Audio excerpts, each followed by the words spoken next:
do you live? Yo, you know where I live? I live in Lavender Hill. When I turned 18 years old, life went cold. It was like I had to become a soldier with no information on how to live in the snow. My mother had a bottle to my head on Christmas Day. I lied on the floor almost wasted. My mother, as I gained conscious, laughed me off in my face. I was like, is this mother really crazy or right today? Man, I was put to shame by my own mother, laughing off me while I could be dead on the floor on Christmas Day. You feel me? That wasn't something a person like me supposed to go through. I mean, I've been through the hardest. Now she made me harder than hard. I don't even want to go back home, cause I don't have a home. I live in the shelter. This is the place where I just get my shelter. And I get food, I get things to do. I occupy myself with movies and clips, and that's what I do. So, how do you maintain the sensation of being an orphan? Yo, I feel all my life my mom has been extortion.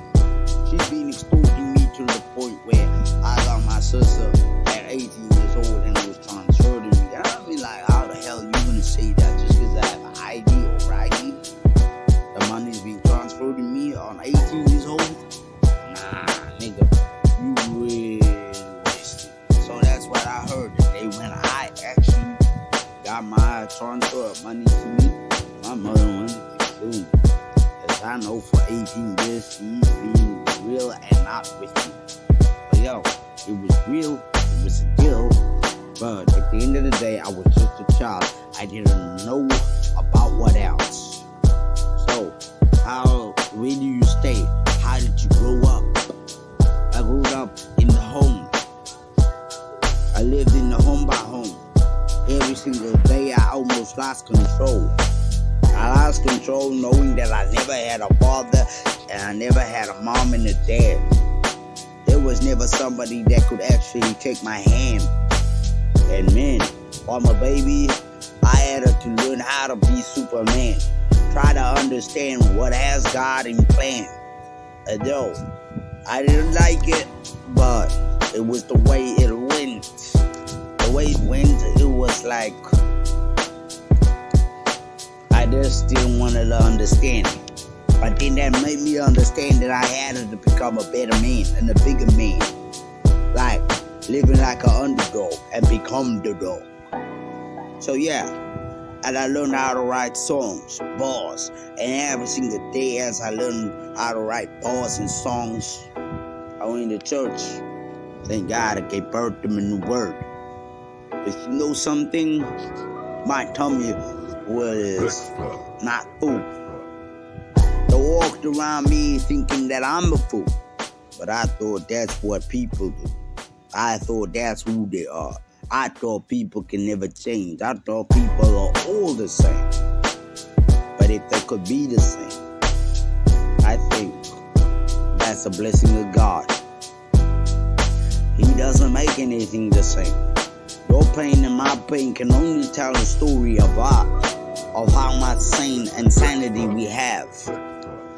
It's like drinking a glass. Am I Superman? Try to touch your hand? Nah, I'm the greatest nigga.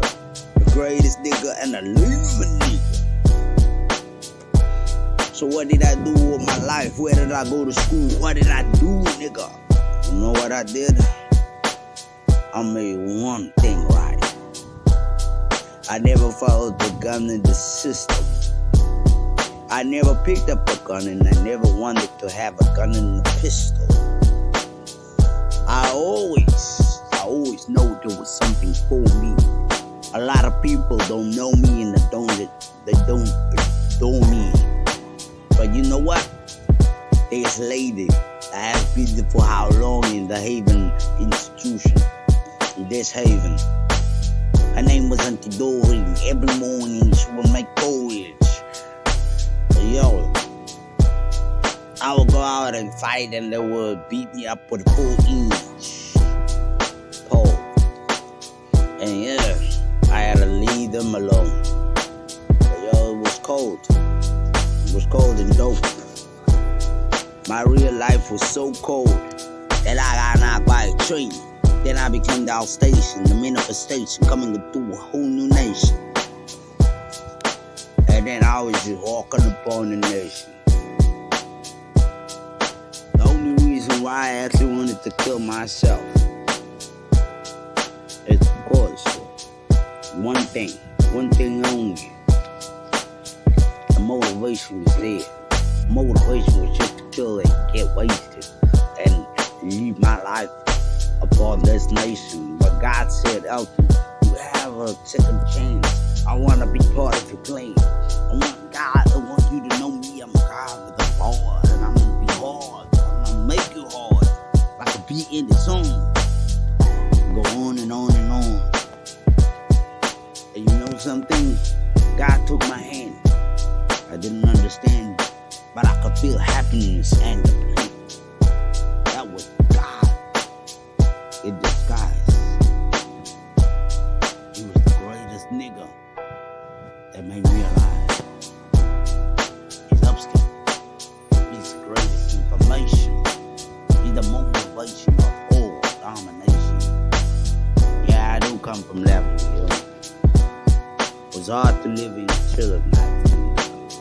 Two people don't want you to live nice. Two people that were in my life. It was a lady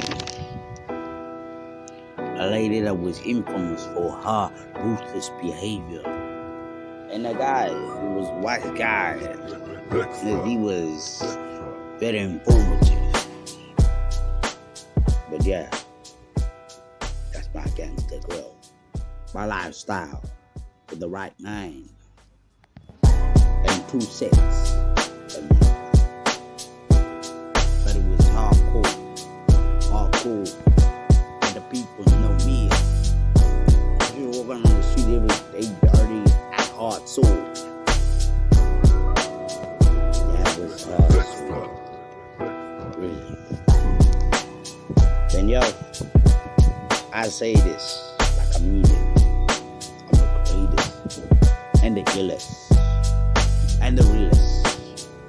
I don't come from a realest state, but I'll be up in your face like Tupac. You don't give a fuck today.